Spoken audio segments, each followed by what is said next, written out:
Well, for further analysis, I'm being joined by Mr. Muyiwa Adeyemi, MD Atlas Portfolios Limited.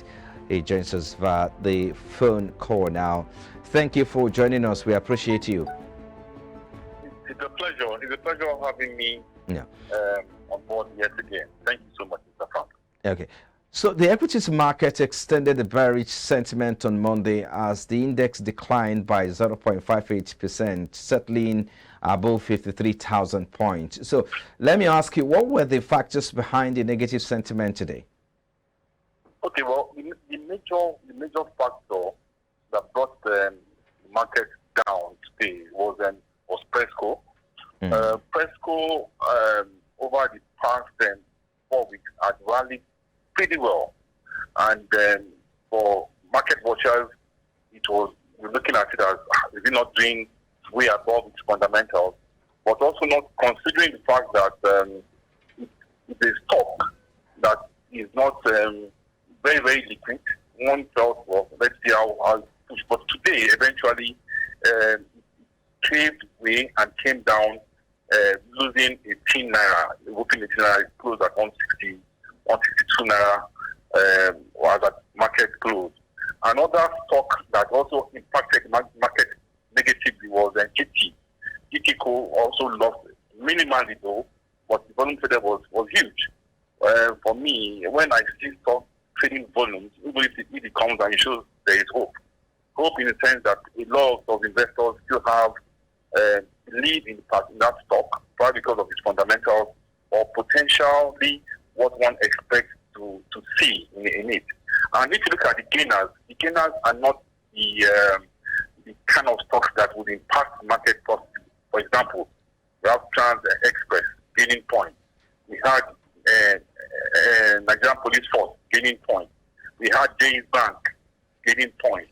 We had Royal Exchange, Royal X gaining points. You know, you can see these are stocks that are called the small caps gaining points. So that's why the impact of Presco and the impact of GT had more impact negatively than the ones gained by the small cap stocks. So for today, like you said, shares of Presco lost 18 naira earlier to close at 162 naira. So one would have thought that the impressive financial year 2021 and the first quarter result could have made a difference. So what informs this trend really? What would you say was the major for the loss that was witnessed today in shares of Presco? Okay, for Presco, the price that it's trading at 160, almost 200 naira. I can assure you, the fundamentals of the Q1 had already been reflected in that price. And it's not as if, and we also think that the dividend has been paid. So it's not as if there's any strong or any new information coming on board for Presco. All right? So I see Presco losing points even throughout this week. At 162, I think is a little over, is pricey, and I don't think investors want to play in that sector up until they get a little more comfortable. And if that comfort will be seen end of this week or early part next week.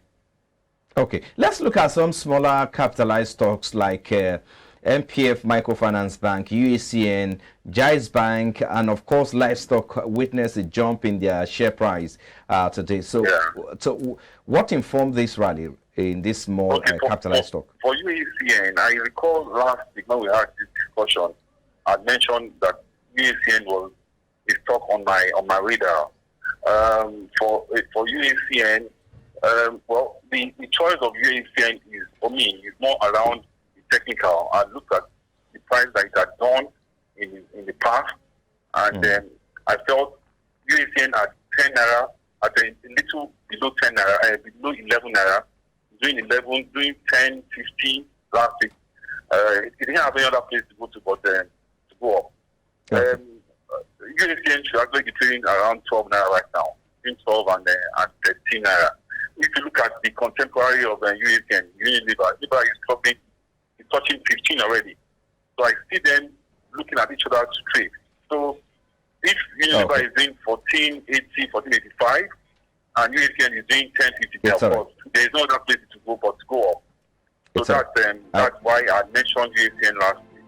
Okay. And which other one? You mentioned USN and which other topic now? Well, we're pressed for time. I think we'll just have to leave it there. Thank you so much, Mr. Muyiwa Adeyemi is the Managing Director, Atlas Portfolios Limited. Thank you for your time on business. You're welcome.